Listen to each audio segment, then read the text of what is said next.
Hello, our friends, Evolutionary Energy Arts family. Hello there. Welcome back. So here we go yet again, guys. 400,000 without power in Puerto Rico after fire and another cyber attack. I'm sure it's just, coincidence how things are falling into place like this. Oh, yeah, total coincidence. There were at least 400,000 people without power in Puerto Rico on Thursday night as the company that took over the island's power transmissions has been faced with fire and cyber attack. Luma, the company that took over Puerto Rico's electric power authority on June 1st, has seen more than 1 million customers this month without power at some point. At the height of the most recent outage, there were 700,000 customers without electricity. The company has faced two issues this week that have hindered its performance: a fire at the main substation causing the outages, and a cyber attack that has limited the availability of customers to get in contact with Luma. A significant transformer fire has been reported at the Monacio substation. The fire caused significant outages across Puerto Rico, the company said in a press release. And there was a lot of video of that fire as well going on. Multiple states of emergency have been declared by different mayors.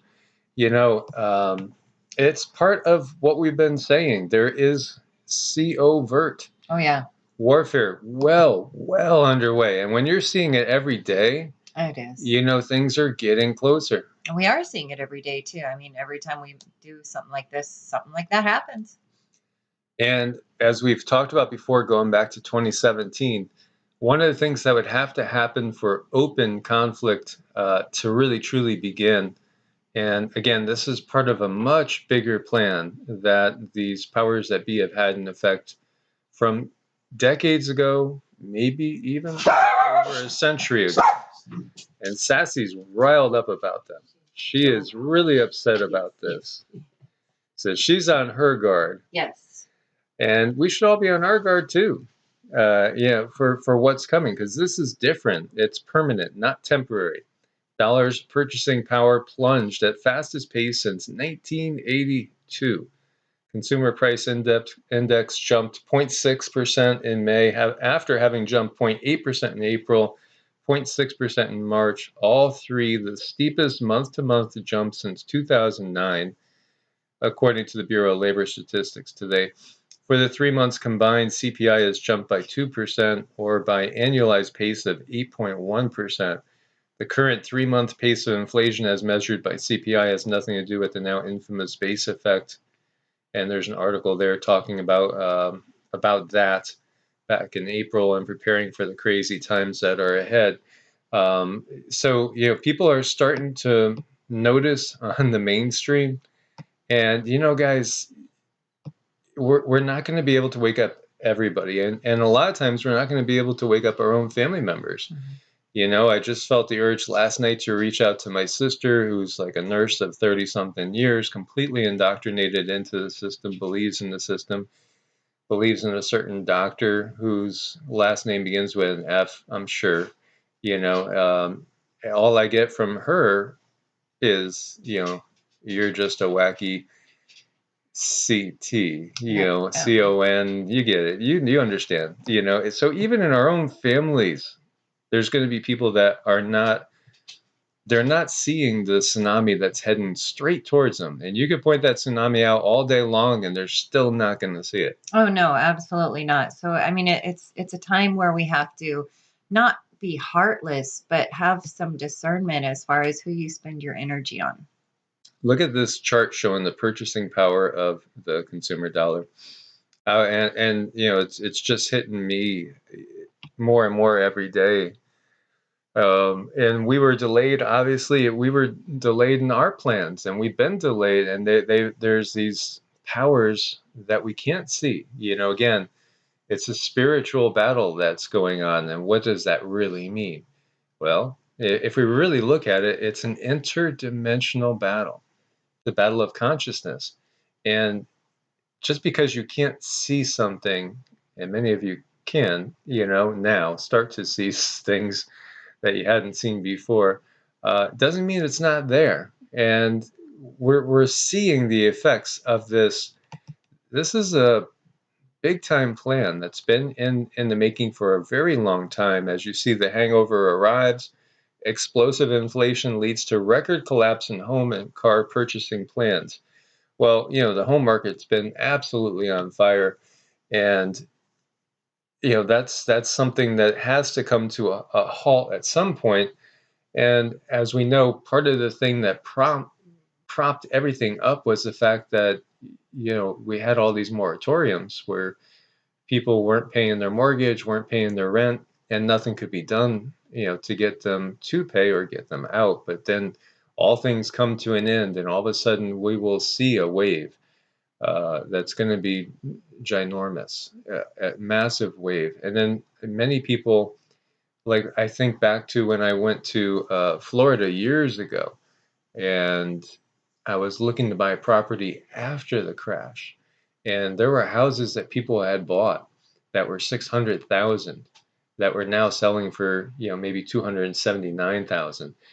When you're upside down to some type of degree like that, it just feels like you have been swamped by a tsunami wave. How the heck are you going to get out of that? Well, that's going to be coming. That is going to be coming because the pressures that are being put on the dollar, it's just going to keep intensifying. And we all know there's going to be a new monetary system out there, and many people have been expecting it to be here 18 months ago, 12 months ago, 6 months ago.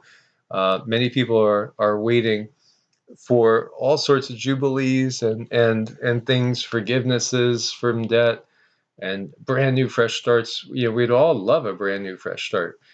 But again, if you're giving them fresh start by the powers that be and the ones that run this planet, as we see these billionaires doubling their fortunes, in just a year's time or more, do you think it's going to be a truly equal, user-friendly system for everybody, or do you think it's going to be just another way of controlling and consolidating power? It's time to wake up, have another cup of coffee, smell the roses. The whole system is never going to be friendly to the average person until there's an entirely new system in place. Not something else that's given to us by the elite, because that's going to be for the elite. To me, that's just obvious. Do you think that out of the goodness of their hearts, they're going to want to make things more equal? No, things are getting more unequal every single day. Well, things are going to have strings attached, and things are going to have certain conditions will need to be met, and that's how it's going to go. Yeah, as you see consumer spending intentions dropping, a massive drop, as we see. And so, but hey, when it comes down to it, do I want to upgrade this? Do I want to upgrade that? Or do I want to put food on the table? And that's really what we're heading into now, where the basic needs are going to be so high. But, again, we could go biblical and talk about, how it's going to be so expensive for just regular, common, everyday food products. But yet the luxury items might be very inexpensive for the elite that are still buying them, because nobody else will be buying them. Devastating flood that killed 200 plus in India caused by massive avalanche could happen again. So say scientists, as the earth changes roll on.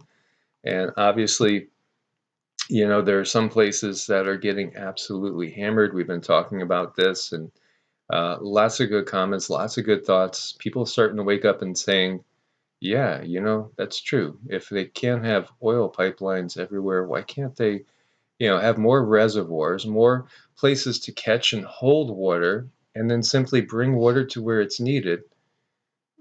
Yeah, why haven't we done things like that? People, that's the waking up that we need to do. And, talking about the decline of the dollar, we see here Cuba's central bank suspends deposits in US dollars. Cuban banking and financial institutions will not accept cash deposits in US dollars from the 21st of June due to US sanctions. And what's happened here is that, again, this time is different. It's different in every single way. It's the shifting of power. And ultimately, when you get down to it, where does the power reside? Does it reside in the Senate, in the House? Does it reside, with the Supreme Court? Does it reside with the president? Or maybe it actually resides with corporations, as we had talked about USA Inc. Many people don't realize that, or British maritime law. They don't understand the system that we find ourselves in and what it really truly means. Corporations hold the power, and those that control the corporations control the countries. As we look back to World War II, for instance, and some corporations making a ton of money supplying both sides. And same thing with World War One. And we've seen so many of these crazy acts that lead to the beginning of hostilities by apparently, just these strange coincidences like drivers going down the wrong street and then there's an assassination. It's the sinking of certain ships. Did they even really happen? And so Cindy and I both woke up last night at 4:39 CST.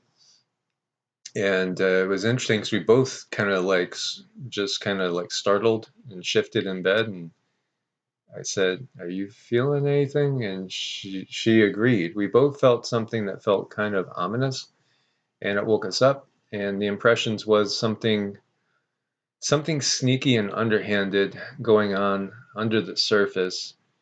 Um, Again, part of the bigger picture where we're heading with all this that can lead to open conflict. So she was getting impressions of ships at sea, and something that we'll see if we could get more info on. U.S. diplomat denied full access to Cambodia naval base after Washington's Chinese presence remarks. So last week, Washington raised concerns about the alleged presence of Chinese forces at Cambodia's naval base and the demolition of 2 U.S.-funded buildings at the facility. U.S. Defense Attaché Colonel Marcus M. Ferreira had been denied full access to Cambodia's Ream Naval Base, the U.S. Embassy in the Southeast Asian country said in a statement on Friday. He was invited to inspect the base after U.S. Deputy Secretary of State Wendy Sherman and Cambodian Prime Minister Hun Sen reached an agreement at a meeting at Phnom Penh on the 1st of June that personnel from the U.S. Embassy should be allowed to conduct regular visits. However, when the diplomat arrived at the military installation, he was refused full access to the base. Interesting. There's going to be a lot of shifting of alliances. This is part of what's going on. We see the chess pieces being drawn up, and they're being placed on the board, and there may be some surprises as to who jumps sides where. But getting back to what I was saying is there needs to be a complete financial decoupling before there is an actual open conflict, and that is most definitely underway. How many of you guys knew that Turkey had troops in Afghanistan? As you see here from Al Jazeera, Turkey's troops should leave Afghanistan under 2020 deal, so says the Taliban spokesperson. Well, how many of you even knew Turkey was in there? Turkey's in a lot of spots that you might not expect. They definitely are trying to become a regional power. And actually, Erdogan, the president, quote unquote, of Turkey, he's got it in his mind that he wants to be the head of a new caliphate, a new revived Ottoman Empire to unite the entire Islamic world under basically one person, one head. Again, this is part of that divide and conquer. It's part of why we have the religious structures we have. And I hope the world does move towards becoming more spiritual and recognize the manipulation that has gone on through religious ideology. But do you wonder why Afghanistan, why this place that is kind of looks like Nevada in a lot of places, not Vegas or Reno, but the rest of Nevada that, is kind of barren and there's not too much there. There's a reason why Russia was in there for so many years and then the US after, and there's other, troops from all over. Well, you look over here, top opium poppy producing countries. Afghanistan grows more opium poppies than anywhere in the world. There you go. Is it about, political religious freedom? Is it about, freedom and equality for the Afghani people? No. This is what it's about, and other reasons as well. But this is a huge portion of why this particular country has been occupied by others. Mm-hmm. And when you look at the farm industry, then you understand the bigger picture even yet. A red wave of left-wing resurgence engulfs South America, which the U.S. claimed as its backyard but neglected to tend, and this is out of RT, Russia today, of course. So the apparent narrow victory of socialist Pedro Castillo in Peru is the latest splash of a red wave engulfing South America, where Washington and its free market fundamentalism have been calling the shots for decades. So, this is talking about Peru and the possibility of a change there. Peru is one of those places you get a lot of expats going to. You just never know, how the political climate will change. And especially when we're talking these smaller countries in the quote unquote third world, second and third world, you just don't know what you'll be caught in certain environments. So again, it's a pick your poison type of thing. As we know, many people are looking and seriously considering where to move to. And, we have people that we have been talking to on a regular basis from the EU, for instance, that are considering a return to the US, or do they go to Mexico, or do they go to South America, maybe Ecuador, maybe not Peru now, or maybe still Peru, maybe Panama. But do you know Panama raised they've changed some of their laws regarding the amount of property you would have to own to get in there as a resident. Watch a lot of these things going on behind the surface. It'll give you an idea as to what side certain countries are going to be leaning when things break out openly. Mm-hmm. Absolutely. A lot of people kind of come to us sometimes like, where do you go? Where do you go? What do we do? What do we do? And what we try to help people with is figure out, well, what's going to work for you? Because we had to spend a lot of time and a lot of reading and do a lot of studying to figure out what is best for us. It's not just because something is good for us doesn't mean it's going to be good for you. And we don't have any real magical answers. I think the only thing we do is a real strong spiritual practice. Listen to our guides and do what's best for us. Yeah, that's first and foremost to us is the spiritual side of things, and making contact and keeping contact with the guides every single day. And what I've seen comments from people that come in and say, who are the guides? Because to some people, the idea of staying in a meditative state of mind every day, for even a half hour, is something that they just don't feel they have the time for. But we feel it's a top priority, and there's really nothing more important, because that's how we connect to our higher selves, the higher states, and kind of get a glimpse of what's going to be best for us. It's the most critical thing. Some people will do it by doing a traditional Judeo-Christian prayer, and that's fine. Whatever works for you, any sort of thing that works for you, that raises you into a higher state where you could get a clearer vision of what to do, is so important. May snaps the long-standing streak for tornadoes in the U.S. This is part of our ups and downs roller coaster that we're seeing. During the month of May, the United States saw 288 preliminary reports of tornadoes, above the May average of 276. None of the storms were rated as strong or stronger than EF2, marking the first time there has not been an EF3 strength or stronger in May since 1950. But there were also no deadly tornadoes in the U.S. in May. So it's the first year without a killer tornado since 2014. So there's more, but not as strong and not killer. Again, part of the interesting changes that we see.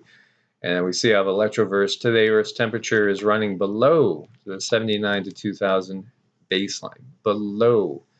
And we've noticed that trend, that every time we see the forecast, it might say 92, 93, 92, 94, 92. But when we get there, it's more like 86, 84, 82, 78. It's interesting. And that's part of the cloud nucleation that's going on as we see more and more volcanoes coming online. But then also, you got to look and say, what is all that in the sky that is not being put there naturally? And how much is that influencing things? So just taking a look at some of the quick headlines from the Watchers to keep you guys updated on that. Severe flash floods damage multiple properties in Ankara, Turkey.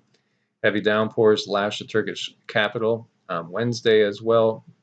There's videos attached to that. More cars sweeping away in just piles of water. We have seen that all over the globe. Increased seismic activity in Michoacan may foretell the birth of a new volcano. And we know there's a new mega volcano waking up over in the Mayotte area off the east coast of Africa, and here in Michoacan as well. That's going to be part of it feels like the next big wave, the next big cycle. We'll start to see new volcanoes emerging. Heavy rains trigger landslides and worst river flooding since record keeping began in Brazil as well. And we have a large cloud of Saharan dust reaching the Caribbean and South America as well. Wild times that we're seeing, and down under there, severe storms hit Victoria, leaving a trail of destruction, 2 people dead, and more than 200,000 homes without power in Australia, as well as the crazy, wild, record-breaking weather. It just increases. And here we see the red planet. And here we see the Chinese flag on the red planet, giving a new meaning, an all new meaning to the term red planet. Yes, things that make you go, Yep. Yeah, exactly. As China is sending back pictures from their landing craft on Mars. Yes, and there was an old saying back in the day: better dead than red. This is part of what we see going on.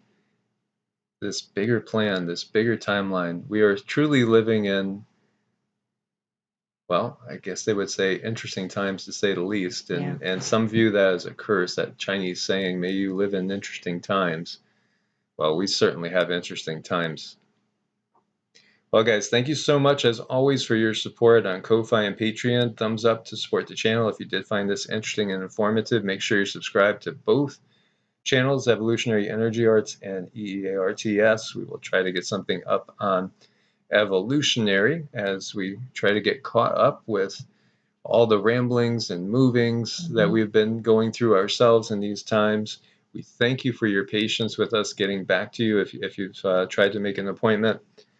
It's EEARTS at Proton Mail or evolutionaryenergyarts at gmail.com.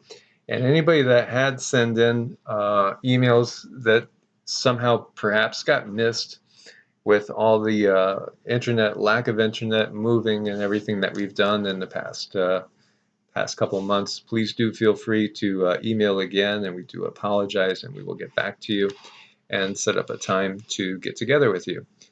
And do check out evolutionaryenergyarts.com, the website as well. God bless. Stay prepared. Namaste. Namaste.